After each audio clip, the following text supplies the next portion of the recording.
Al-Fatihah. A'udzubillahi minasyaitonirrajim. Bismillahirrahmanirrahim. Alhamdulillahi rabbil alamin. Ar-Rahmanir-Rahim. Maliki yaumiddin. Iyyaka na'budu wa iyyaka nasta'in. Ihdinas siratal mustaqim. Siratal ladzina an'amta 'alaihim ghairil maghdubi 'alaihim waladdallin. Amin. Bismillahirrahmanirrahim. Alhamdulillahi rabbil alamin. Wassalatu wassalamu ala Sayyidina Muhammadin asrafil mursalin wa ala alihi wa sahbihi ajmain. Alhamdulillah, alhamdulillahilladzi arsala rasulahu bil huda wa dinil haqq liyuzhirahu ala dini kullihi wa kafa billahi syahida. Asyhadu an la ilaha illallah wahdahu la syarikalah wa asyhadu anna Muhammadan abduhu wa rasuluh.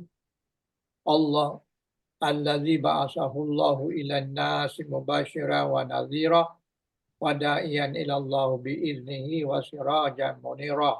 Subhanaka la ilma lana illa ma 'allamtana innaka Tok dah start. Amin. Rabbi shrah li sadri wa yassir li amri wahlul 'uqdatam min lisani yafqahu qawli. Allahumma salli ala Muhammad wa ala ali Muhammad kama sallaita ala Ibrahim wa ala ali Ibrahim wa barik ala Muhammad wa ala ali Muhammad kama barakta ala Ibrahim wa ala ali Ibrahim fil alamin innaka Hamidum Majid. Amma ba'du.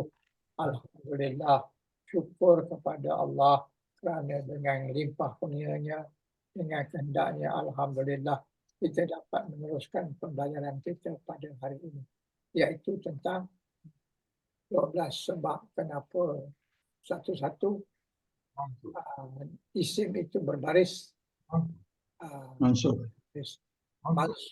berbaris atas. Jadi saya buka dulu dia punya kata. Nampak kata saya?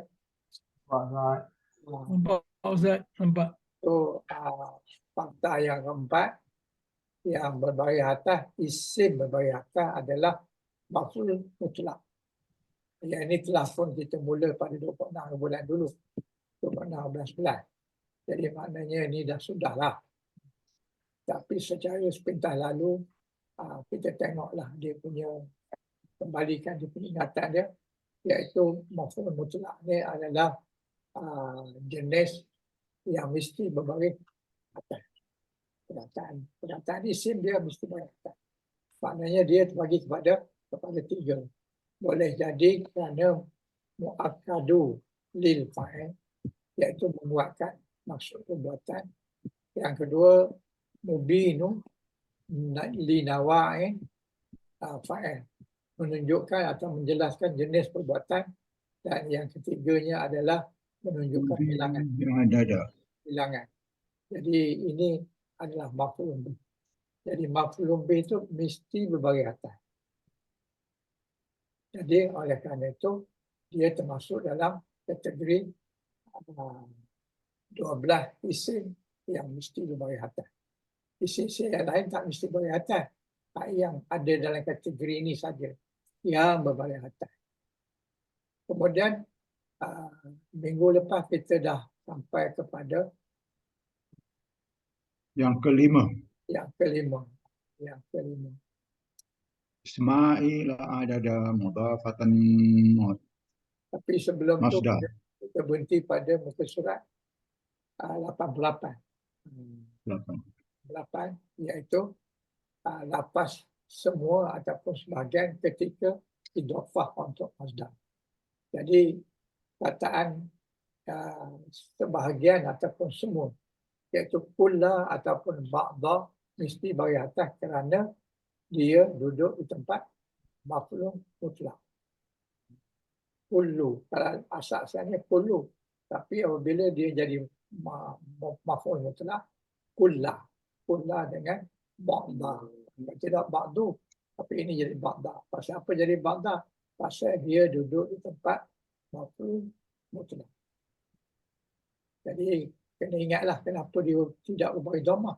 Kalau ada ikutnya dia beri dhamma. Kullu. Kullu maksudnya semua.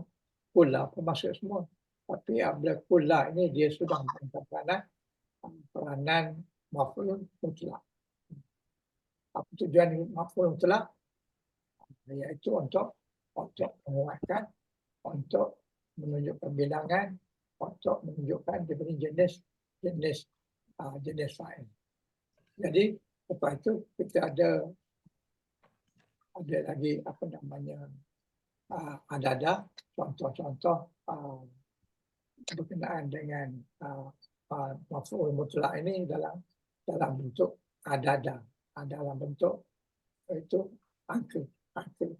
Dan angka ini adalah jadi mudhaf pada mazhar. Contoh di sini mi'atan jaldah, maknanya 100 kali pukul ataupun dera. Jadi maknanya mi'atun itu adalah dia punya mudhaf dia. Mudhaf alinya perbuatan dia. Jadi di sini yang jadi dia punya maf'ul mutlaknya adalah angka mi'atan. Mi'atan tu yang jadi dia punya maf'ul mutlak. Jadi sepatutnya di baris atas mi'atan, tapi ini mi'atan saja. Kerana apa? Kerana dia duduk tempat mudhaf. Tempat mudhaf maknanya dia berbaris satu saja, tak boleh tanwin. Sifat mudhaf adalah dia tak boleh beri tanwin dan dia tak boleh ada alif lam. Alif lam tak boleh, tanwin betul alif. Jadi itu mudhaf. Jadi oleh kerana itu disebut mi'ata, tidak mi'atan. Sepatutnya mi'atan kerana dia number yang tidak ada alif lam.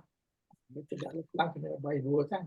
Tapi dalam ini dia duduk sebagai mudhaf dan mudhaf tidak dibarikan dengan bagi dua. Manakala mudhaf sini adalah bagi dia bagi bawah. Jadi adalah bagi bawah. Samalah juga contoh yang pertama dan contoh yang kedua. Jadi lepas itu ada tamrin. Saya yakin tuan-tuan dah buatlah ni. Jadi kalau ada perkara berbangkit tentang semasa membuat ni, bolehlah kita bincangkan dan juga bolehlah tengok dia punya jawapan ni.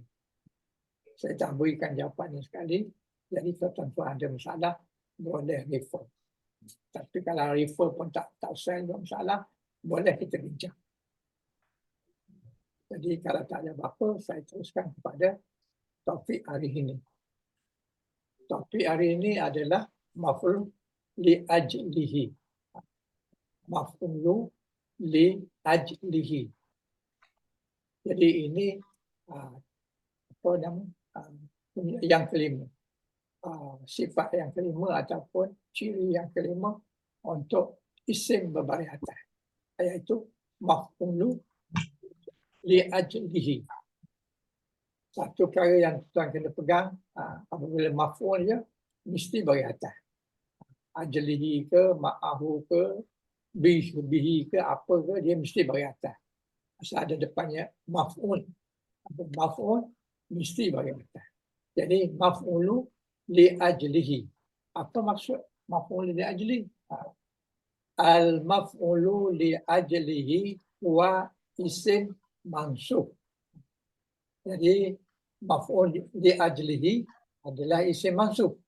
Apa gunanya? Gunanya allazi yuzhiru biyanan li sababi uqu'in al-fa'li. Iaitu tujuan dia adalah jadi maf'ulun li ajlihi ini adalah isim mansub yang disebut bagi menerangkan bayanan, menerangkan sebab terjadinya perbuatan. Li sababi uqu'in li fa'li.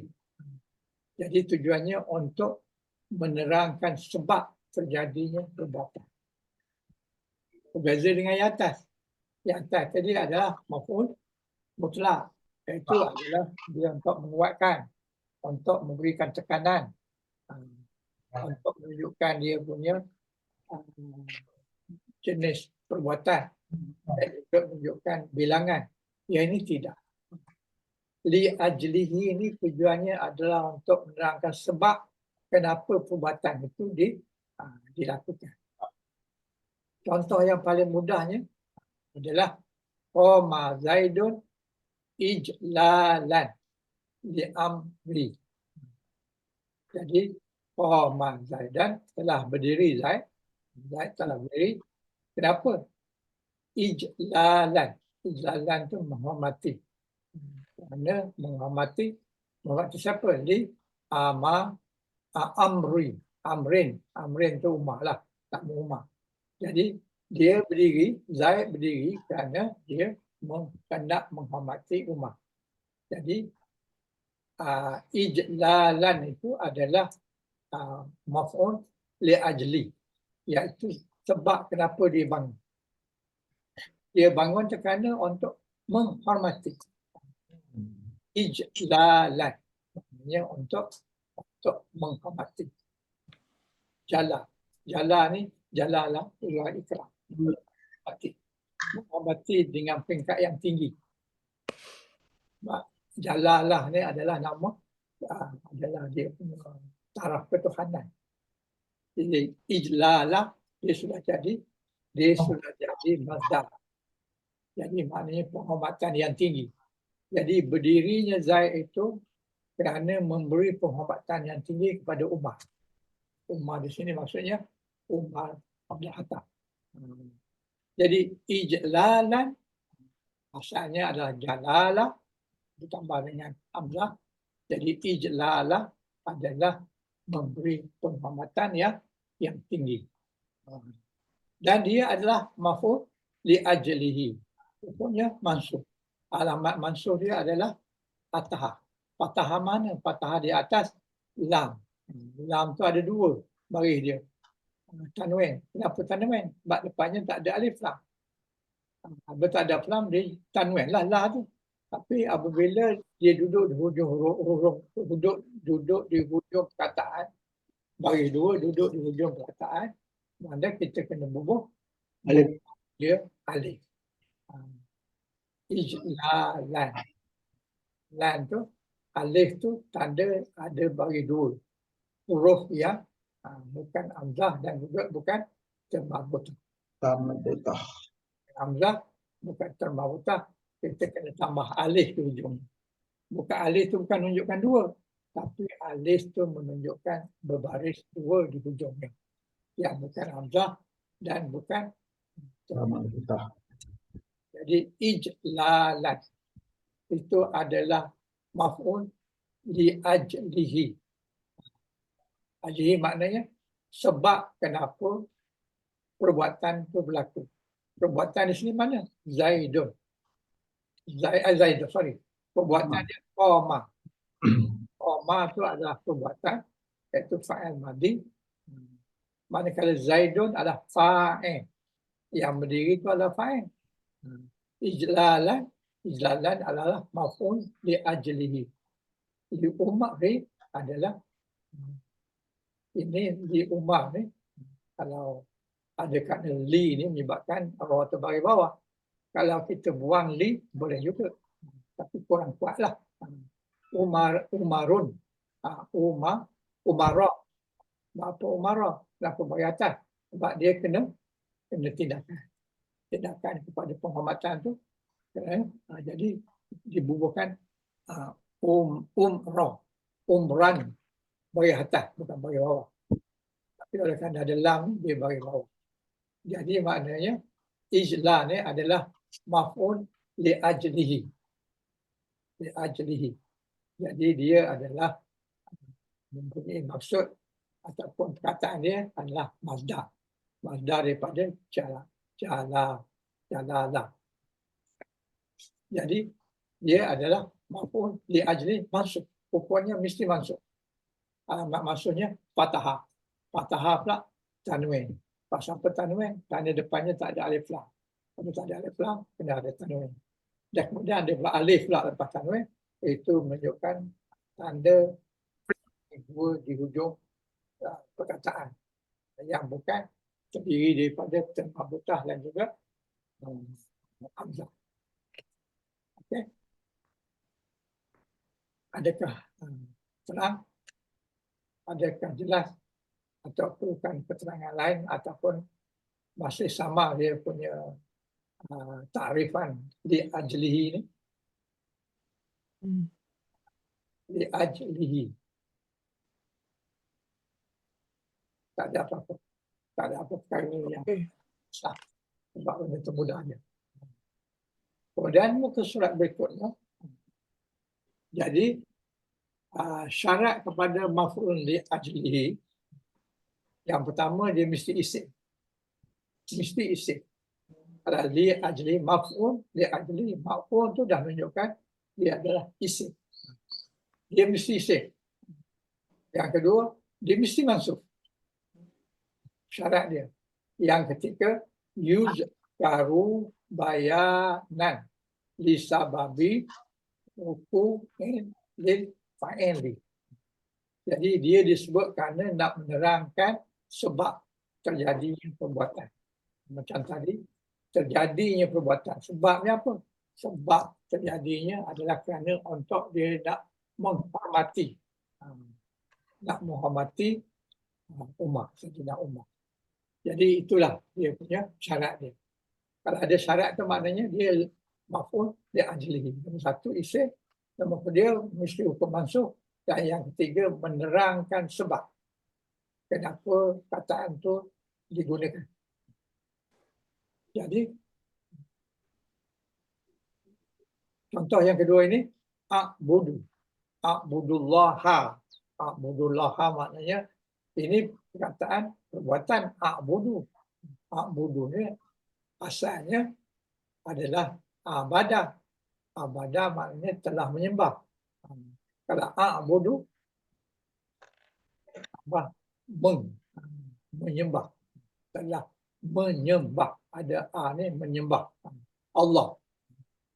Tama'an. Tama'an ni maksudnya bercita-cita fi jannatin. Jannati. Jadi a'budullaha, aku telah menyembah. Aku telah menyembah Allah. Jadi daripada abadah fa'il madhi sekarang ini sudah jadi fa'il mudhari'. A'budu maknanya saya. Saya telah menyembah. Saya telah menyembah Allah. Kenapa saya menyembah Allah? Tama'an. Tama'an. Tama'an maknanya kerana hendak. Saya hendak. Saya menyembah Allah kerana saya hendak. Fi jannah. Saya hendak masuk surga. Itu sebab saya sembah Allah. Jadi saya sembah Allah tu kerana saya nak masuk surga. Jadi sebab berlakunya a'budu tu, menyembah tu kerana nak masuk surga. Jadi ta'aman macam tadi juga. Ta'aman ni adalah katanya asalnya adalah tama'a. Tama'a maknanya tomak. Tomak. Tomak maknanya sangat berkeinginan. Berminat, bercita-cita. Sangat-sangat hendak. Hendak apa? Fi jannah. Berada di dalam surga. Maknanya aku sembah Allah kerana sangat mahu masuk surga. Jadi kataan ta'aman tu sudah menjadi maf'ul li ajlihi. Kenapa? Kerana dia menjadi sebab kenapa aku menyembah Allah. Jadi memang dibolehkan kita menyembah Allah tu kerana nak masuk syurga. Dibolehkan atas alasan tu.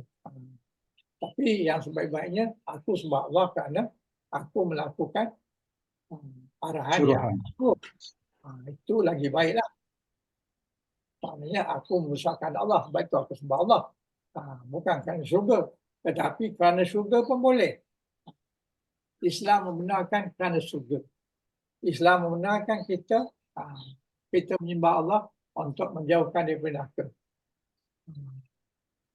Apa namanya? Kita selalu kata ajibna minanna. Ya Allah, ajibna minanna. Jauhkan kami daripada neraka. Jadi itu tanda maknanya kita boleh menyembah Allah untuk takut pada neraka. Takut pada neraka itu maknanya kita nakkan syurga. Nakkan syurga itu menjadi sebab. Boleh. Boleh. Maknanya itu dibolehkan. Bukanlah maknanya tak elak. Oh, nakkan syurga tak elak. Tak. Memang benda itu dibolehkan kerana ada nas kata boleh kita menyembah Allah kerana tak nak surga, kerana tak nak neraka, kita nakkan surga, kita nakkan nikmat dan sebagainya dibolehkan. Jadi a'budullaha ta'aman, tamaan fi jannati. Jadi aku menyembah Allah kerana aku nak masuk surga. Jadi tamaan itu adalah maf'ulun di ajli mansub. Asalnya ta'amah lah, ta'ama'ah. Ta'ama'ah itu adalah tama. Alamat nisbin dia, alamat mansub ya, apa dia? Fathah. Fathah. Fathah dia memang Ah. di atas ain yang bagi dua. Ustaz, Assalamualaikum. Silakan. Nak tanya tentang istilah tamaan tu. Ya. Ada sama makna dengan istilah Melayu ke? Macam tamak. Sebab keinginan sesangat. Macam orang tu nak mengumpul harta. Tamak sangat. Jadi apakah itu sama lebih kurang dari segi makna dia? Keinginan yang melampau, yang sangat. Makna yang sangat berhendak tu samalah. Tamak boleh bahasa kita tak elok kan. Tamak dalam bahasa Arab boleh. Oh, kita ambil tiru bahasa Arab lah tu. Ini bahasa Arab lah. Kalau bahasa kita tamak ni, awak ni tamak sangat lah. Semua nak kebal. Semua awak nak. Itu nak, yang ini nak, yang semua dia nak. Itu Tamak surga, tamak surga. tamak tu ada negatif dia. Seolah-olah macam yang tak berhak pun dia nak juga. Itu maksud tamak. Dia tu tamak dengan katakan duit. Asalkan dapat duit dia tak kisahlah. Sama ada melalui betul ke salah ke, maju lalu dan batak. Jadi tamak dalam masa kita ni ada negatif. Ada unsur-unsur negatif. Tapi tamak dalam bahasa Arab ni ada tempat-tempatnya negatif, ada tempat-tempatnya positif. Yang macam ni. Kalau kita tamak kepada ilmu, itu bagus. Tapi kalau tamak kepada dunia, itu tak bagus.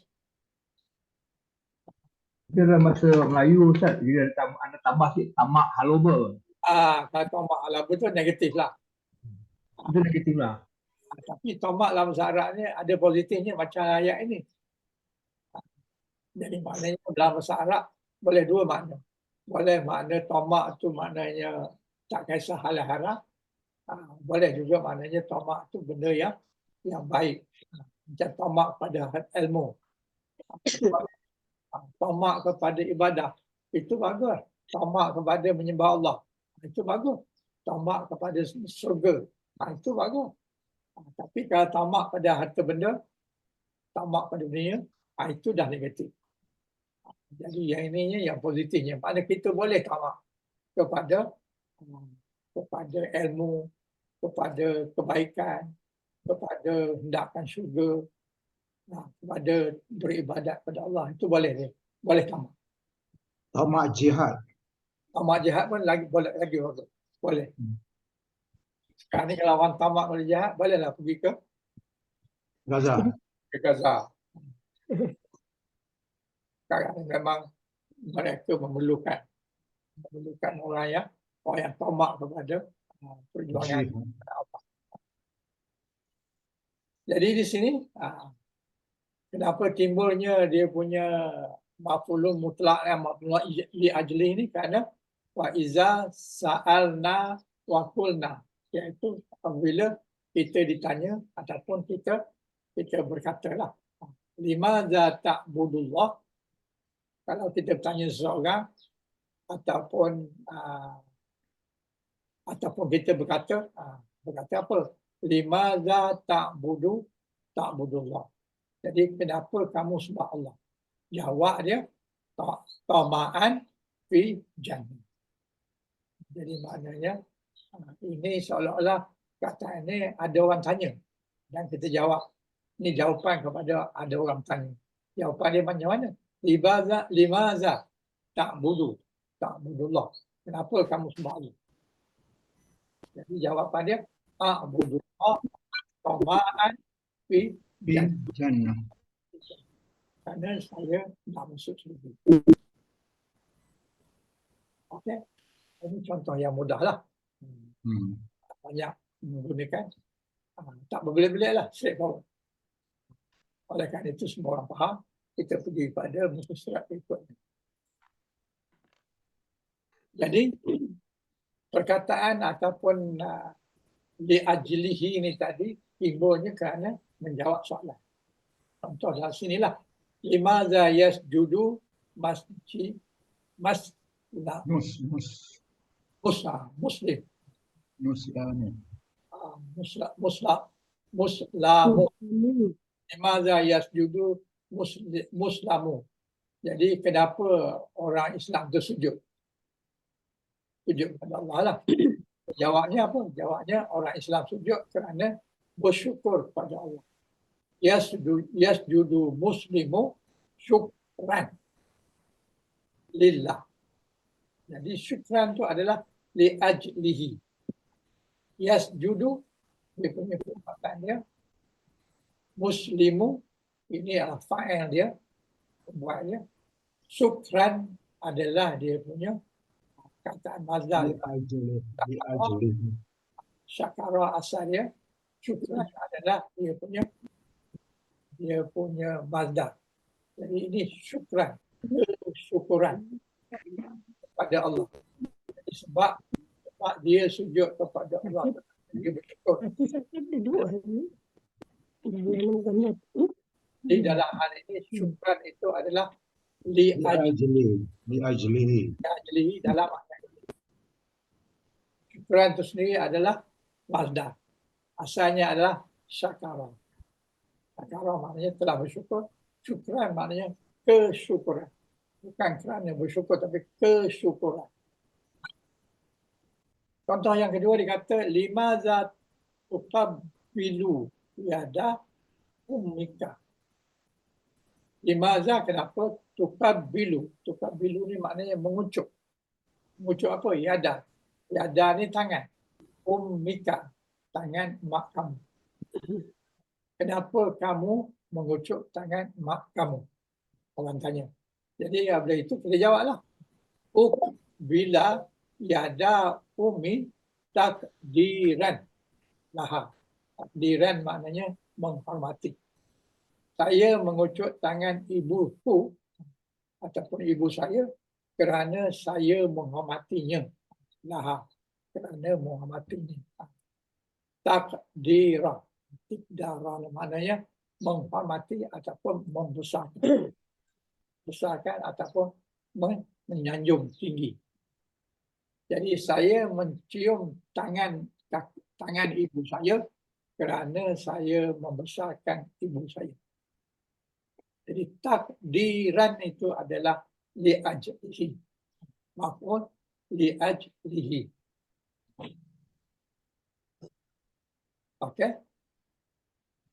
Kemudian soalan lagi, contoh lagi. Limaza yastahdimu muallimu hasibu.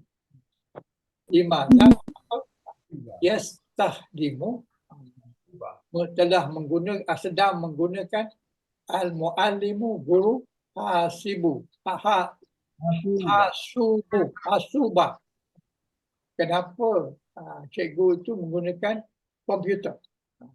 Hasubah. Dia perkataan hisab. Hisab maknanya kira-kira. Hasubah adalah komputer. Kenapa guru itu menggunakan komputer?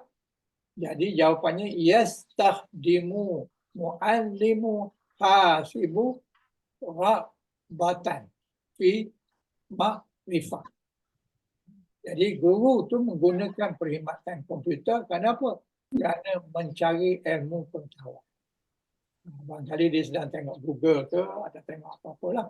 Tujuannya untuk mendapatkan maklumat ataupun pengetahuan. Jadi yastahdimu. Yastahdimu maknanya sedang menggunakan. Hadam.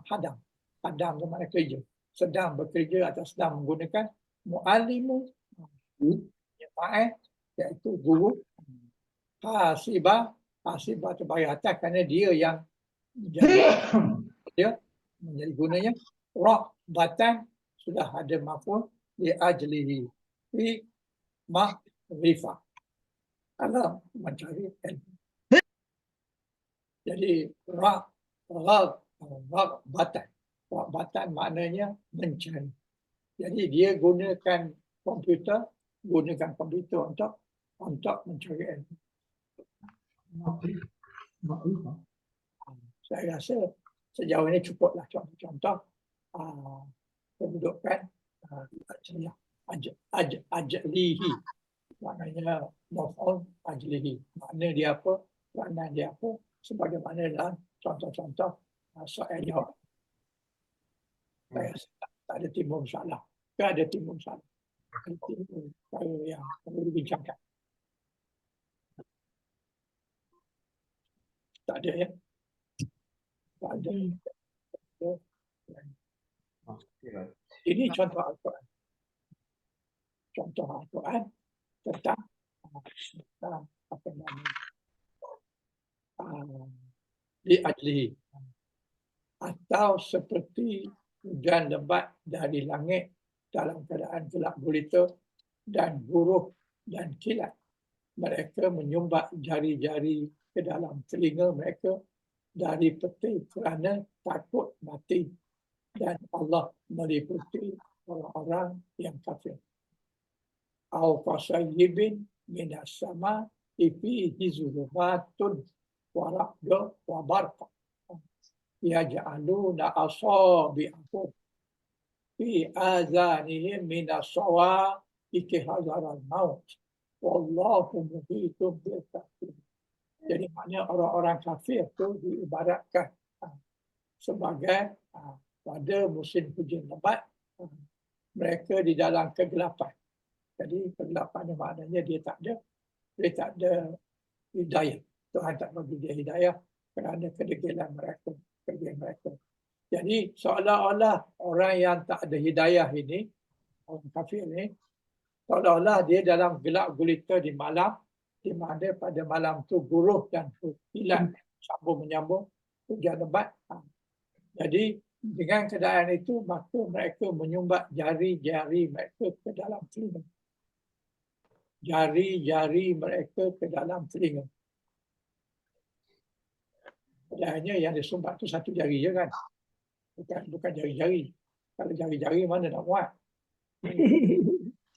Dengan 5 jari sebelah ni, 5 jari sini. Tapi di letak sini jari-jari. Itu ada ilmu balarah di situ. Kita tidak bincang ilmu balarah dulu. Kita nak tunjukkan bahawa mereka itu menyumbat dengan jari-jari dalam telinga mereka. Maknanya takut sangat. Kalau satu telinga ni tak cukup, satu jari tak cukup. Kena masuk 5 sekali. Sedangkan dia punya telinga dia tak boleh nak masuk 5, boleh masuk 1 je. Dan ke dalam telinga mereka daripada petir. Kerana apa? Kerana takut mati. Hazara. Hazara itu adalah takut. Takut apa? Al-maut. Jadi maknanya dia menyumbat telinga dia dengan jari-jari tadi ke dalam telinga adalah kerana takut mati. Hazara. Jadi hazara ini adalah maf'ul li ajlihi. Dia ni adalah kataan asalnya adalah hazara. Hazara. Dia punya masdar dia hazara. Maut. Dia takut mati. Jadi dalam hal ini takut itu adalah sebab kenapa dia tutup telinga dia dengan jari-jari. Jadi hazara adalah li ajlihi. Jadi hazara maf'ul mutlaq. Li'annahu bayanun sababi hudusul af'al. Takdiruhu li ajli ayyi li ajli hazara al-maut. Jadi maknanya hazara ni adalah masdar yang membawa maksud takut, perasaan takut. Tapi ini bukan takut dah, jadi ketakutan. Sebab dia sudah jadi masdar, jadi adalah ketakutan. Sebab tu ini bukan fa'il madhi. Fa'il madhi dia tak boleh jadi mudhaf. Ini mudhaf, ini mudhafun ilahi. Jadi kalau mudah tak boleh fa'il. Ini mesti adalah apa namanya mazda kepada khazan. Jadi kalau mazda kalau kita kata fi'il madi, bab baris macam baris madi, salah. Kerana apa? Kerana dia adalah mazda. Mazda dia boleh menjadi apa namanya, mudah. Ada mudah dia tak boleh tanya. Patutnya hazaral ada dua. Tetapi oleh kerana dia tidak ada mudah, jadi mudhafun ilahi dia adalah mauti. Jadi ra ni kena bagi satu saja. Sebab dia duduk di tempat mudah. Jadi kalau apa? Kalau kadang-kadang kita boleh tersilap. Kita ingat ini katakan ini madi bukan. Sebab dia duduk di depan pada mudhafun ilahi. Depan mudhafun ilahi mestilah mudah. Mudah barulah mudhafun ilahi. Mudah di sini dia berbaris satu saja. Tak boleh baris dua. Sebab apa? Sebab dia duduk masa yang sama. Dia sebagai mudah. Dia sebagai mudah. Sebab mudhafun ilahi ini adalah ma'al maut dan mudhafun ilahi. Jadi sebelum mudhafun ilahi mestilah mudah. Jadi hazaran ini bukan fa'il madi, tapi dia adalah mazda. Yang atas. Kenapa bagi atas? Sebab maf'ul li ajlihi. Dia kalau bagi mudah kan? Straightforward kan? Tapi Ustaz, yang hadara tu memang susah dia nak cakap dia fi'il madi Ustaz kan? Ialah Ha. bagi dia macam fi'il madi kan? Macam mana madi tu saya sangka fi'il madi tu itu. Jadi ini bukan fi'il madi. Dia bagi satu ni sepatutnya hazaran. Ran. Dua lah sepatutnya. Tetapi oleh kerana dia ni juga sebagai mudah. Jadi oleh kerana dia mudah, maka tak boleh nak bagi dua. Wah, satu. Dah nampak macam fi'il madi. Tapi dia bukan fi'il madi. Dia madi. Jadi kita kata hazara ni adalah sebagai mudaf li ajli. Macam mana? Hazara ni orang kata boleh hazara mauti. Hazara tu kita sebut maf'ul li ajli. Maf'ul li ajli, ya betul. Ustaz, sebab hazara ni dia satu dia masdar daripada perbuatan madi, tetapi dia menerangkan dia takut kerana mati. Jadi itu jadi dia ni masdar maf'ul ajlihi Ustaz kan? Jadi Mazharah ni untuk barisnya baris fi'il madi. Ya betul. Dia bukan fi'il madi. Betul Ustaz. Sebab apa dia bukan fi'il madi? Walaupun barisnya ra tu macam baris apa ni fi'il madi. Tapi sebenarnya Mazharah ni patut dia bubuhkan baris dua sebab alif lam depannya. Jadi kenalah dia baris dua hazaran. Lepas hazaran kena ada alif pula. Jadi barulah itu mazda. Tetapi oleh kerana dia mazda, tapi duduk di tempat mudhaf. Mudhaf pun ilahi. Jadi oleh kerana dia duduk di tempat mudhaf, maknanya dia ada dua tugas lah. Satu tugas dia sebagai li ajlihi, satu lagi sebagai mudhaf. Jadi mudhaf sepatutnya ini ada baris alif ra baris dua, pada ada alif itu dibuat. Kenapa? Kerana dia duduk di tempat mudhaf. Kerana mauti itu bagi bawah tu maknanya mudhaf pun lagi. Jadi setiap yang mauti ini adalah mudhaf pun ilahi. Itu dia bagi bawah. Jadi oleh kerana dia bagi bawah, maknanya ini adalah mudhaf. Apabila mudhaf, dia tak boleh bagi dua, dia tak boleh alif lam. Tapi masa yang sama dia duduk di tempat Mahfuz AI. Jadi dia banyak pegang pangkat. Jadi kita punya PM juga lah. Ini dia boleh dia duduk di tempat mudah, boleh duduk tempat dia ajlihi. Dua kedudukan. Maknanya itu sebab dia satu. Seolah-olah macam fa'il madi. Dia bukan fa'il madi. Baik Ustaz, terima kasih Ustaz. Okey. Ada soalan lain? Betul Ustaz. Dalam apa pun disebut Ustaz. Dalam Arab pun disebut mudah kata Ustaz. Mudah kan? Mudah. Alhamdulillah. Maknanya tak bolehlah kalau kita buka Arab betul dia terangkan mudah yang apa Ustaz cakap tadi lah. Okey. Okey, alhamdulillah.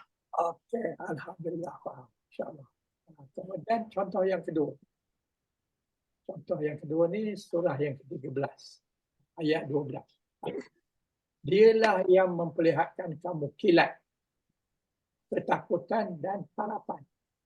Dan dia mengadakan awan tebal dan ataupun mendung. Wallazi yurikumul barqa khaufan wa tama'an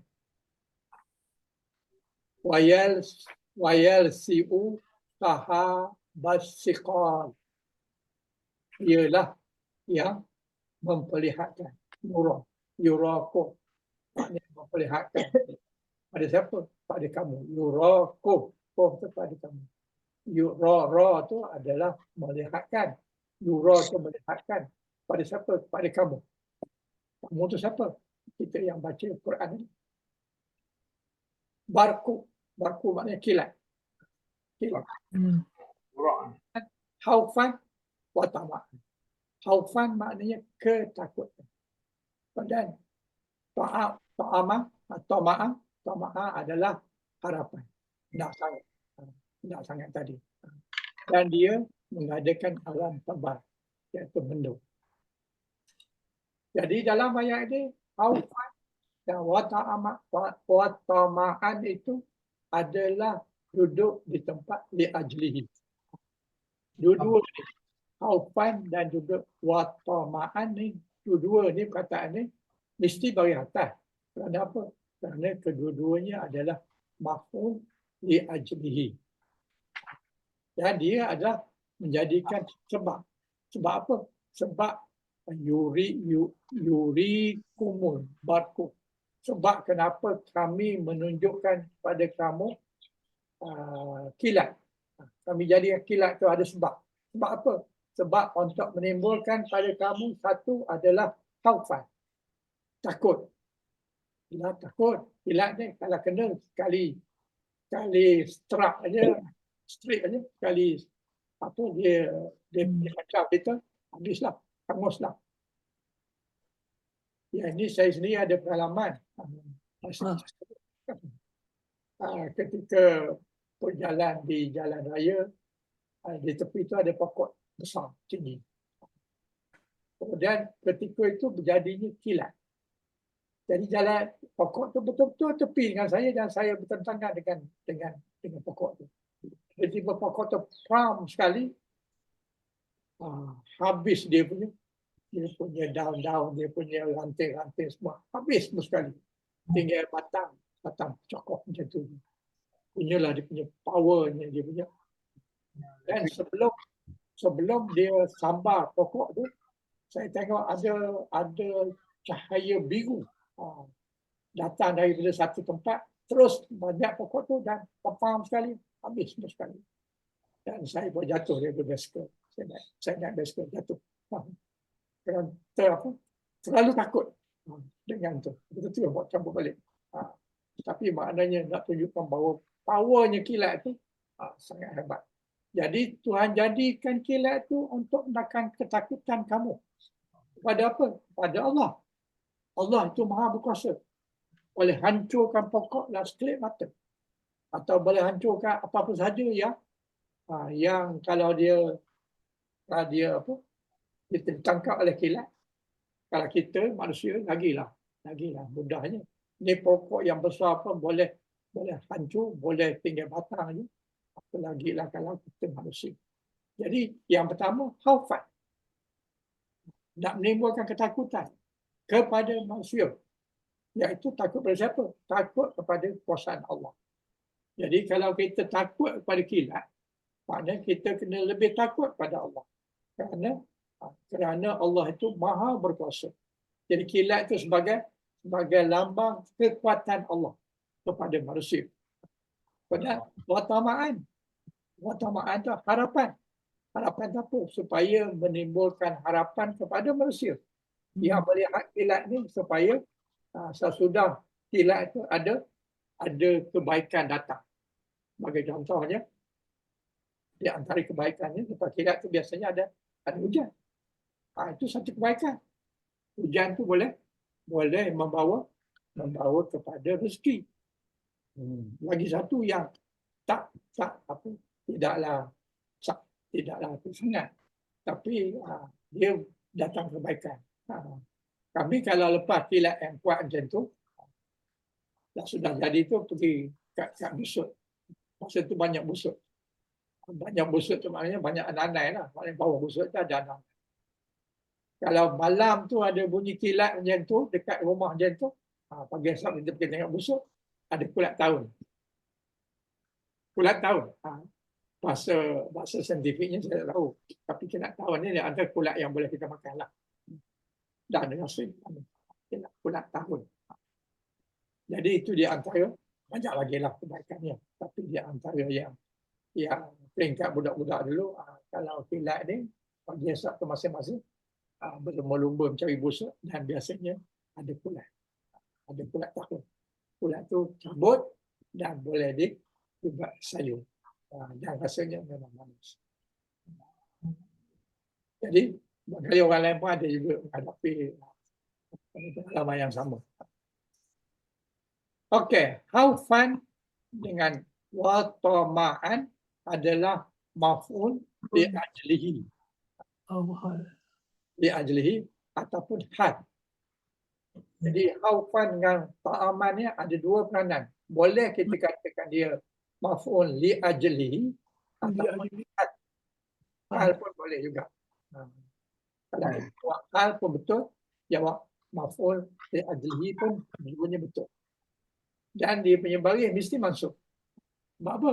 Sebab dia duduk di tempat hal ataupun duduk di tempat maf'ul li ajlihi. Tuan buka i'rab, dia beritahu yang ini maf'ul li ajli atau hal. Maknanya atau hal. Dua-dua. Jadi alamat dia adalah nisab. Nasab. Nasbi maknanya dengan baris Fatihah. Yunsibu. Fa'il mudhari' marfu'. Fa'il mudhari' marfu'. Yunsibu. Dhammah mustatir takdiruhu huwa. Sahabat maf'ulun bih mansub. Siqala na'at kepada na'at yang baris mansub, iaitu baris kepada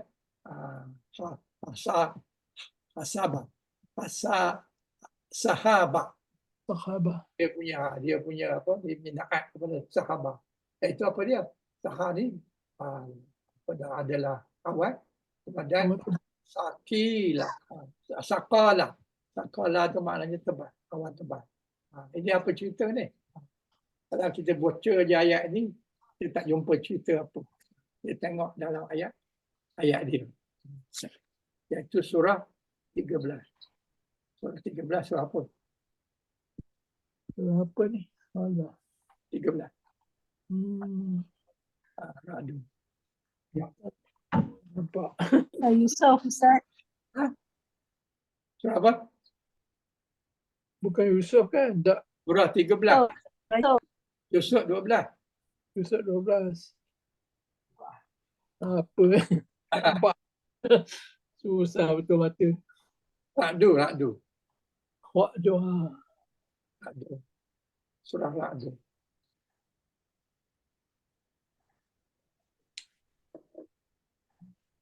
Ra'du ayat 13.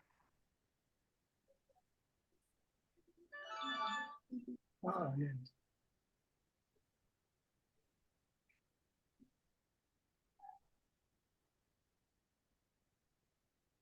ويستعجلونك بالسيئة قبل الحسنة وقد خلت من قبلهم المثلات ويستعجلونك بالسيئة قبل الحسنة وقد خلت من قبلهم المثلات وإن ربك لذو مغفرة للناس على ظلمهم وإن ربك ويستعجلونك بالسيئة قبل الحسنة وقد خلت من قبلهم المثلات وإن ربك لذو مغفرة للناس على ظلمهم وإن ربك لشديد العقاب ويستعجلونك بالسيئة قبل الحسنة وقد خلت من قبلهم المثلات وإن ربك لذو مغفرة للناس على ظلمهم وإن ربك لشديد العقاب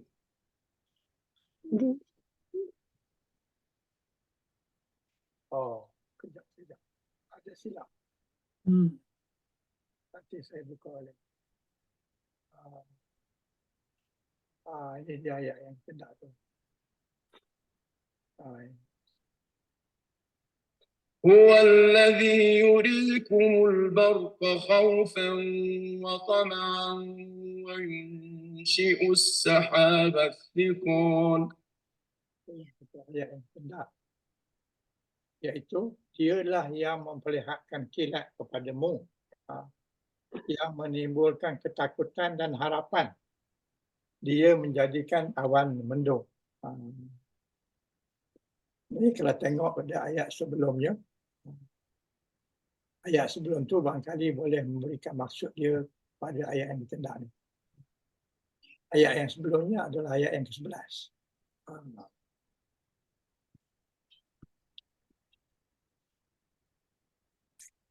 له معقبات من بين يديه ومن خلفه يحفظونه من أمر الله إن الله لا يغير ما بقوم حتى يغيروا ما بأنفسهم وإذا أراد الله بقوم سوءا فلا مرد له وما لهم من دونه من وال.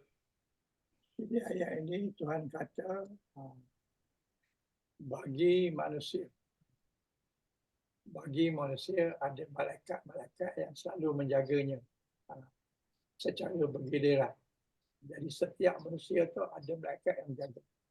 Termasuklah kita. Ada malaikat yang menjaga kita. Dari depan dan dari belakang. Menjaga kita secara bilik, depan, belakang. Menjaganya atas perintah Allah. Sesungguhnya Allah tidak mengubah keadaan suatu kaum sebelum mereka mengubah keadaan diri mereka sendiri. Dan apabila Allah mengendaki keburukan terhadap satu kaum, maka tidak ada yang dapat menolaknya dan tidak ada pelindung bagi mereka. Jadi ayat di atasnya Tuhan menceritakan bahawa setiap manusia itu ada malaikat yang menjaga.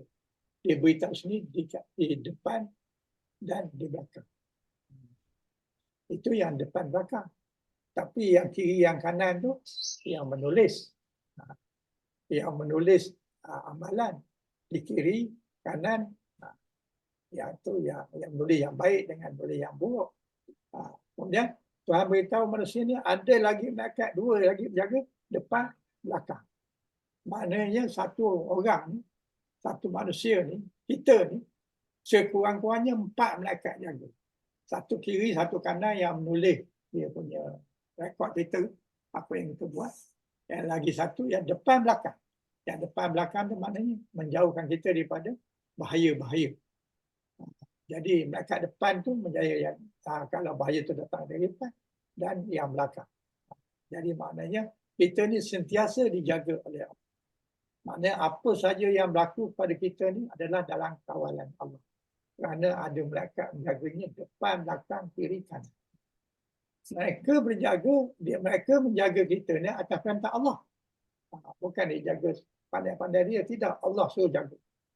Sesungguhnya Allah tidak mengubah satu kaum sebelum mereka mengubah keadaan mereka sendiri. Jadi Allah tidak mengubah keadaan mereka. Melainkan mereka sendiri yang ubah.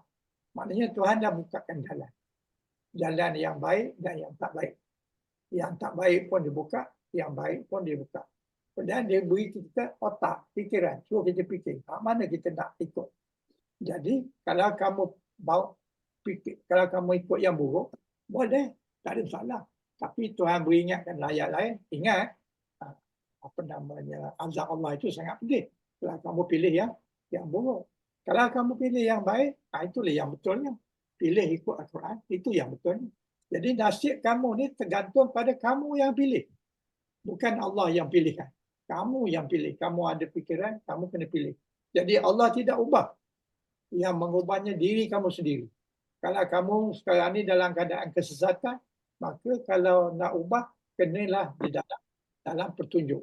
Kena ada hidayah. Kena minta, kena bertindak ataupun kena buat pilihan untuk mengikut hidayah. Dan apabila Allah menghendaki keburukan terhadap satu kaum, maka tidak ada siapa yang dapat menolaknya. Jadi maknanya apa keburukan yang berlaku, kita tak boleh nak tolak. Melainkan kita berdoa kepada Allah, insya-Allah yang itu boleh menolak keburukan. Jadi tapi kalau Tuhan dah tetapkan bahawa seorang itu akan dapat keburukan, maka pasti berlaku. Tidak ada siapa yang boleh melindungi. Yang boleh melindungi siapa? Tidak ada pelindung bagi mereka melainkan Dia. Dia itu dah Allah. Kemudian baru jumpa ayat ini, ayat yang kita sedang bincang. هو الذي يريكم البرق خوفا وطمعا وينشئ السحاب الثقال. Jadi maksud dia, dialah yang memperlihatkan kilat kepada kamu, yang menimbulkan ketakutan dan harapan kepada kamu. Dan dialah yang menjadikan awan yang mendung. Jadi, apa kaitan dengan awan? Itu panjang pula cerita di bawah ni. Jadi kita kena baca bawah pula, bawah kita dapat dia punya maksud. ويسبح الرعد بحمده والملائكة من خيفته ويرسل الصواعق فيصيب بها من يشاء ويرسل الصواعق فيصيب بها من يشاء وهم يجادلون في الله وهو شديد المحال. Jadi maksud ayat itu, dan guruh bertasbih memujinya. Buruh ke, kilat ke, hujan ke, bukit ke, makau ke, dia sentiasa bertasbih memuji Allah. Allah beritahu sini. Dan guru bertasbih memujinya. Jadi bukan guru saja. Semua makhluk Allah yang Tuhan jadikan ini memuji Allah. Ada yang ada hidup macam kita ataupun yang mati, yang tak bergerak, yang pokok dan sebagainya, bukit dan sebagainya. Mereka itu memuji. Burung pun memuji Allah. Manusia pun memuji Allah. Manusia yang baik-baik itu memuji Allah. Yang tak baik itu saja yang tidak memuji Allah. Sebab itulah mereka dia ambil tindakan. Kerana dia tak gunakan dia punya pemikiran untuk memilih yang baik. Demikianlah pula para malaikat kerana takut padanya. Jadi malaikat pun tak berhenti memuji Allah. Yang berhenti memuji Allah ni manusia. Kadang-kadang puji, kadang-kadang lupa dan sebagainya. Tetapi malaikat tak. Malaikat tidak berhenti-henti memuji Allah. Apa sebab dia tak berhenti memuji Allah? kerana dia takut padanya. Kerana dia takut pada Allah. Jadi manusia ni berhenti muji Allah, maknanya dia tak takut lah tu. Kalau dia takut, tak berhenti. Dan Allah melepaskan halilintar. Ayat di atas tadi, Tuhan kata kilat. Tujuannya supaya kamu takut dan kamu berharap. Tapi dalam ayat bawah ni, Allah melepaskan halilintar. Halilintar ni lebih kuat daripada kilat lah kan. Ke apa halilintar? Apa yang dimaksudkan halilintar? Saya rasa kilat, tapi yang lebih kuat daripada kilat. Halilintar. Maknanya lebih hebat lah. Lebih merosakkan. Lalu menimpakannya kepada siapa yang dikehendaki. Jadi halilintar ni Tuhan lepaskan, ada orang, ada mangsa yang dikehendaki. Jadi mereka yang jadi mangsa tu pada siapa yang dia kehendaki. Sementara mereka berbantah-bantahan tentang Allah dan dia maha keras seksaannya. Jadi Tuhan ceritakan dulu bahawa Allah itu ada halilintar. Dan halilintar ni boleh dilepas kepada siapa dia hendak. Bukan dia lepas gitu saja, tak ada tujuan. Ada orang yang Tuhan nak kenakan. Dan kalau dia nak kenakan, tak ada siapa yang boleh mengelaknya. Jadi apa sebab menjadikan halilintar tu dikenakan pada orang tu? Sementara mereka berbantah-bantahan tentang Allah. Kerana mereka berbantah tentang Allah. Ada kata 2, ada kata 3, ada kata Allah itu dalam bentuk pokok, ada kata dalam bentuk batu, ada masa dalam bentuk macam-macam lah. Jadi siapa yang berbantah-bantahan, tidak mengatakan yang satu, tidak mengatakan Allah itu satu, maka Allah ada halilintar yang mengejar mereka. Tunggu masa ya, sampai masa Tuhan nak, Tuhan boleh hantar halilintar kepada mereka dan dia mempunyai maha keras seksaannya. Bukan sahaja halilintar Allah ada, tetapi ada yang lain-lain lagi yang keras dia punya balasan dia. Jadi sebenarnya ayat itu panjang lagi. Tapi kalau panjang sangat nanti kita tinggal tak tahu apa dia punya poin kita tadi. Poin kita tadi ialah yurikumum barku. Maknanya diperlihatkan. Yuri. Diperlihatkan kepada siapa? Kum. Kepada kamu. Kamu ni siapa? Orang yang menentang Allah. Orang yang tidak mengatakan Allah itu satu. Tapi dikata macam-macam. Banyak beramai. Dan sebagainya. Jadi, dilihatkan kepada kamu. Tujuannya apa? Tujuannya untuk menimbulkan ketakutan. Ketakutan kepada Allah. Kerana Allah itu sangat-sangat berkuasa. Sangat-sangat kuat. Kilat aja pun kamu dah akan. Jadi dia adakan kilat dulu. Belum merosakkan kamu. Tapi kalau kena kat kamu kilat tu, percaya kamu akan binasa. Dan juga tujuannya adalah harapan. Jadi oleh kerana khaufan dengan ta'aan ini adalah benda yang menjadi sebabnya berlakunya benda tu. Dalam ayat ini ada berlakunya yurikumul barakah. Maksudnya berlakunya Tuhan menunjukkan kilat kepada kamu. Kalau kilat terjauh kita tak rasa takut. Tapi kilat dekat itu Tuhan nak tunjuk kepada kita. Apa tujuannya? Supaya kita takut kepada kekuatan Allah. Dan juga supaya ada harapan kepada Allah. Kemudian wayunsi'u. Wayunsi'u adalah menunjukkan dan mengadakan sahabat, mengadakan kawan yang terbang.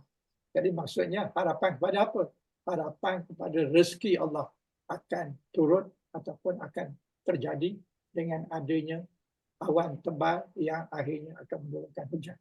Awan tebal di sini menunjukkan akan turun menjadi hujan. Jadi hujan itu adalah rezeki daripada Allah. Negara-negara yang tak ada hujan, yang sikit hujan, rezeki dia payah. Negara yang banyak hujan, rezekinya mudah, banyak, subur. Jadi maknanya suruh takut pada Allah dan juga suruh berharap kepada Allah. Mengharapkan rezeki daripada Allah. Kalau sawaban istiqamah ni maknanya hujan lebat lah. Hujan lebat. sahaban tu awan, cikalah maknanya tebal. Jadi itu menunjukkan bahawa tempat tu banyak hujan. Jadi manusia ni memang memerlukan hujan, memerlukan air, terutama di tempat-tempat yang kurang air. Dengan hujan maka mereka akan hidup. Kalau di padang pasir itu musim panas, kering, tak ada apa-apa. Tapi hujan je sekali, pagi besoknya dia tengoklah hijau, dia tengok rumput-rumput atau pokok-pokok yang ada benih kat situ. Jadi benih tu sudah ada dah di dalam tu. Apabila tak ada hujan, dia tak hidup lah. Tapi apabila datang hujan, pagi berikutnya sudah. Jadi di sini maknanya nak suruh apa? Nak suruh kita ni dengan hujan ini, nak suruh kita takut kepada petir, takut pada seksaan Allah dan juga harapan kepada kejadian yuri kumul. Tuhan menunjukkan pada kamu kilat. Tujuannya untuk kamu takut dan juga untuk kamu berharap supaya awan tebal turun sebagai hujan.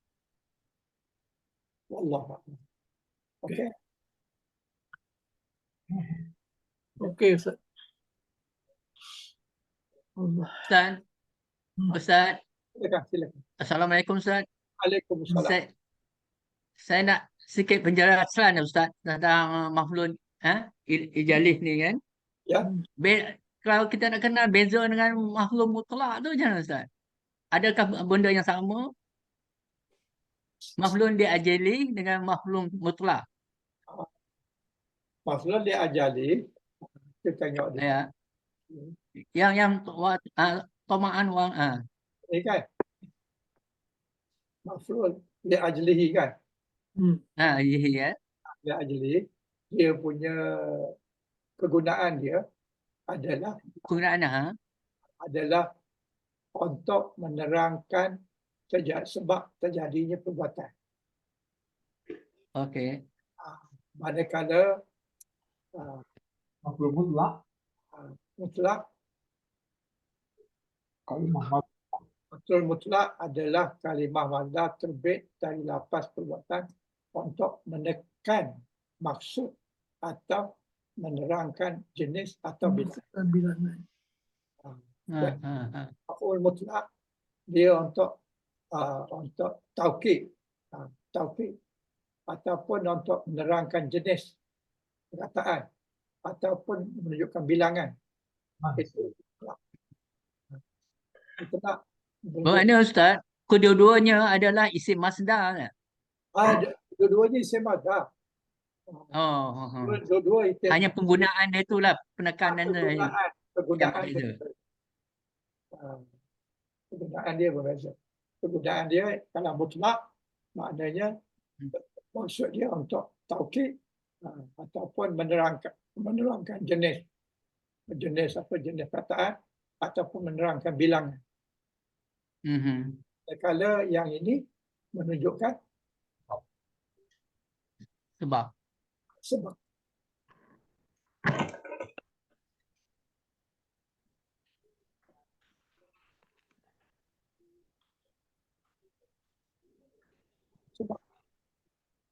yakni menerangkan sebab terjadinya perbuatan.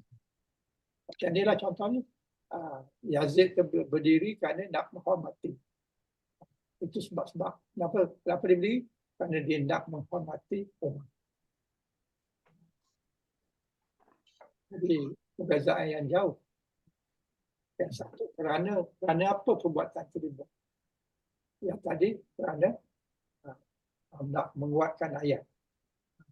Dan juga nak menunjukkan jenis atau bentuk dia punya perbuatan. Dan juga bilangan. Dua perkara yang Okey Ustaz, terima kasih. Ada lagi perkara berbangkit?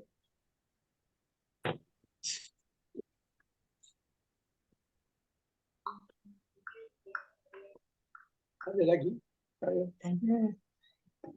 Tak ada. Kalau tak ada, kita beralih kepada muka surat berikutnya, iaitu 96. Ada lagi yang rasa perlu penjelasan. Kalau tak ada, kita pergi kepada muka surat 96. 96 ini adalah menunjukkan bentuk li'ajlihi. Jadi bentuk yang pertama adalah dia kata mufrad min al-idhafah wa al-idhafah. Maksudnya tak ada tambahan alif. Mufrad mujarrad. Mujarrad maknanya tak ada tambah, tak ada ubah, tak berubah. Tak ada tambahan alif lam dan juga idhafah. Dia tak ada gunakan alif lam dan juga dia tak ada idhafah. Cuba tengok contoh ni. Sesungguhnya kami mengirim unta betina, cubaan bagi mereka, tunggulah dan bersabar. Jadi kalau kita tak faham dia punya ajlihi di sini, itu tak apa makna dia. Sesungguhnya kami mengirim unta betina. Inna mursilu naqati fitnatan lahum fa'ar takibuhum wastabir. Jadi maknanya sesungguhnya kami mengirim unta betina. Mana unta betina? Naqati. Kami mengirim unta betina. Apa halnya ini? Jadi lahum, kepada kamu. Apa tujuannya? Supaya kamu Taqabhum, fartakibhum, wastafar. Maka bagi mereka tunggulah dan bersabar. Jadi apa dia punya maksud dia? Jadi ini kita kena buka juga ayat dia baru kita dapat jelas. Ayat 54. Surah 54. 54. Koma ayat 27.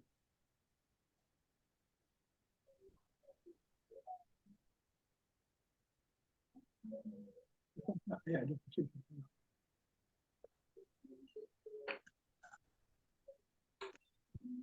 إنا مرسل الناقة فتنة لهم فارتقبهم واصطبر. Sesungguhnya kami akan mengirimkan unta betina sebagai cobaan bagi mereka, maka tunggulah mereka dan bersabar. Jadi barulah jelas sikit. Unta betina. Mana unta betina? Naqatin. Ini cerita tentang apa ni? Cerita tentang Nabi Saleh.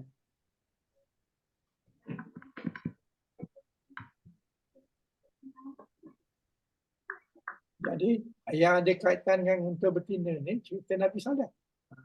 Kita tengok cerita sebelum ni. فألقي الذكر عليه من بيننا بل هو كذاب أشر.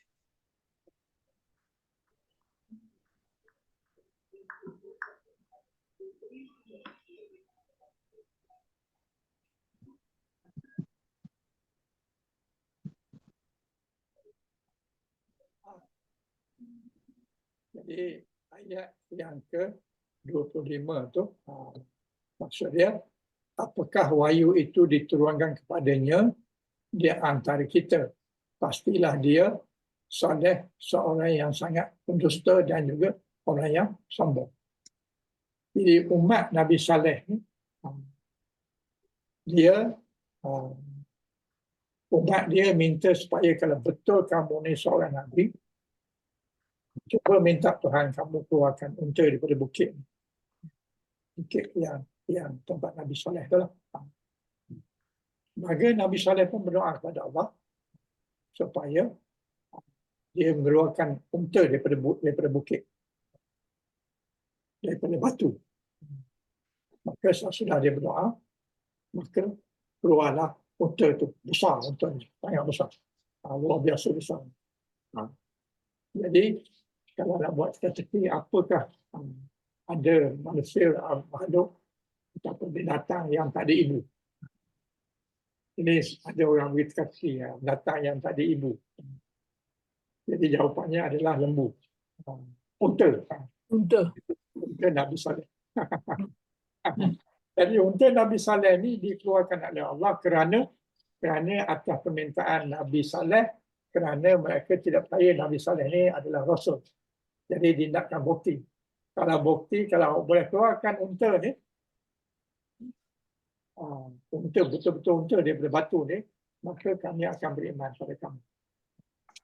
Tapi sebelum Tuhan turunkan, jadikan benda tu, Tuhan dah beritahu dah bahawa mereka walaupun benda ni jadi, mereka tidak akan beriman. Dan siapa yang tidak beriman sesudah unta ni dikeluarkan, aku akan seksa dia seteruk-teruk seksa. Tetapi mereka tak percaya juga, dan akhirnya unta itu dikeluarkan dari bukit. Dan Tuhan atau Nabi Yusuf kata, kamu jangan ganggu dia. Kalau dia nak makan kat mana pun, biarkan dia makan. Kalau dia nak minum pergi mana pun, biarkan dia minum. Jadi oleh kerana pergi tak banyak di waktu itu, maknanya satu pergi je, jadi dia beri giliran. Satu hari unta minum. Waktu itu minum tu, kamu jangan ambil air telaga tu. Tapi kamu boleh ambil air susu dia. Susu unta tu banyak, kamu boleh ambil. Tapi jangan ambil air. Hari yang unta tak minum, hari lain, kamu boleh ambil air tu untuk minuman dan sebagainya. Jadi kalaulah itu keadaan dia, bermaknanya umat dia tak ramai. Kalau ramai, mana boleh satu telaga. Jadi kalau satu telaga, dia keperluan airnya, maknanya tak tahu berapa ramai dia punya umat. Tapi maknanya sudah tentu tak ramai lah. Tidak macam umat Rasulullah lah, ramai. Jadi oleh kerana itu, mereka bukan saja mengganggu unta itu, malah mereka bunuh dia. Mereka sembelih dia. Jadi, di satu sini, apakah wahyu itu diturunkan kepadanya di antara kita? Pastilah dia ni seorang yang sangat pembohong. Kemudian, ayat yang berikutnya, iaitu ayat ini. Ayat lama ni.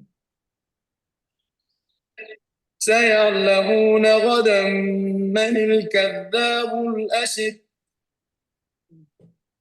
Jadi, dikata kelak mereka akan tahu siapa yang sebenarnya sangat pendusta dan sombong itu. Jadi, barulah sampai pada ayat yang kita baca ni tadi. إنا مرسل الناقة فتنة لهم فارتقبهم واصطبر. Sesungguhnya kami akan mengirimkan unta betina. Jadi di sini akan mengirimkan. Mana dia? Mursilu. Ini dikata akan mengirimkan. Tapi sebenarnya benda itu dah berlaku. Dah lama berlaku. Di zaman Nabi Saleh. Dan Rasulullah ni kemudian dari Nabi Saleh. Jadi sepatutnya digunakan, bukan sepatutnya, ialah mengikut tahu, kena gunakan telah lah. Kata akan. Ini ada balarah di dalam. Ada maksud balarah. Jadi Allah jadikan unta betina sebagai cobaan bagi mereka. Maka tunggulah mereka dan bersabarlah pada Saleh. Jadi mereka dibagi amaran, tunggu kamu akan kebinasan. Dan kepada Nabi Saleh, wastabir. Wastabir maknanya fa'il amr, bersabarlah kamu. Jadi mereka ini fartaqibuhum. Kamu tunggulah, maknanya ancaman lah. Ancaman apa? Apabila unta betina itu telah pun dikirim kepada kamu, bagaimana yang kamu minta, dan tunggulah dia punya fitnah dia. Fitnah dia apa? dia tak ikut sebagaimana yang dikehendaki. Jangan usik dia, jangan ganggu dia, jangan kacau dia, biarkan dia minum, biarkan dia makan, tapi kamu hanya bunuh. Itu dia fitnah dia. Jadi apabila jadi fitnah kepada dia, maka dianya akan diubah. Jadi di sini dalam ayat ini fitnatan. Fitnatan ni adalah dia punya fitnah. Kataan fitnah, ujian. Jadi kenapa ujian ni? Itu kerana menjawab. Menjawab apa? Menjawab mereka tak setuju. Tak setuju ataupun tidak percaya kepada Nabi Saleh. Jadi apabila mereka minta unta dan unta telah pun dikeluarkan ataupun dihantar kepada mereka, tapi mereka masih juga kafir, masih juga tak percaya, maka fitnatan. Fitnatan ini adalah dia punya maf'ul li ajlihi. Sebab kenapa dikeluarkan fitnah. Oh. Dikeluarkan fitnah ni kerana mereka tak percaya. Mursilu naqatin, telah dikeluarkan unta tu atau telah dihantar. Jadi perbuatannya mursilu, telah dikeluarkan, telah dihantar, telah diutuskan seekor unta. Unta kemudian fitnatan. Fitnatan tu kenapa dia dihantar? Kerana dia sebagai fitnah. Jadi fitnah tu adalah sebab kenapa unta tu dihantar kepada mereka. Jadi kalau mereka masih lagi tak percaya dengan Allah, dengan Nabi Saleh yang membawa ajaran daripada Allah, maka mereka akan difitnah. Fitnah maknanya akan mendapat balasan yang sangat pedih. Sebab itu disambungkan dengan lahum fartakibhum. Ini ayat sangat kuat. Lahum, bagi mereka, dan hum lagi sekali. Maknanya bagi mereka, tunggulah. Tunggu itulah maknanya benda besar akan datang. Maknanya kebinasaan kepada umat Saleh. Dan memang akhirnya Allah menghapuskan umat Nabi Saleh. Sehingga hari ini kita tak jumpa lagi lah umat. Habis sama sekali. Kerana Tuhan sangat marah. Sudahlah janji kalau keluar unta tu akan beriman kepada Allah. Tapi bila keluar masih dia kufur. Masih lagi itu. Tunggulah.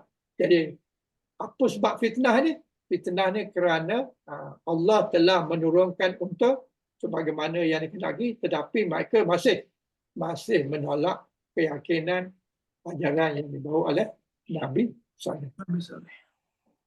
Jadi kalau kita tak baca ayat dulu dan selepasnya, barangkali kita tak dapat maksud dia. Tapi bila kita tahu bahawa datangnya fitnah ini, datangnya mereka ini dihapuskan oleh Allah, kerana apa? Kerana mursilu naqati. Maknanya telah dihantar unta. Tapi kamu tak percaya juga. Tunggu waktu masa. Tetapi walaupun dimasnahkan, Nabi Saleh tetap terpelihara daripada fitnah itu. Sebab itu dia kata wastabir. Wastabir ni adalah apa kataan asalnya? Kataan asalnya adalah sabar. Sabar ditambah dengan alif ta. Ingat tak dulu kita baca tambahan daripada sabar, tambah alif ta. Ta tu ditukar pada ta. Pasal nak mudah sebut dengan swat. Swat dengan ta lebih mudah daripada swat dengan ta. Jadi alif ta. Jadi tambahan alif ta ni maknanya menunjukkan benda yang memerlukan pengorbanan yang tinggi. Wastabir. Maka bersabarlah kamu wahai Saleh. Jadi Tuhan suruh sabar ni. Tapi pada umat dia, fartakibhum. Bertunggulah kamu. Taqabah. Fartakibhum.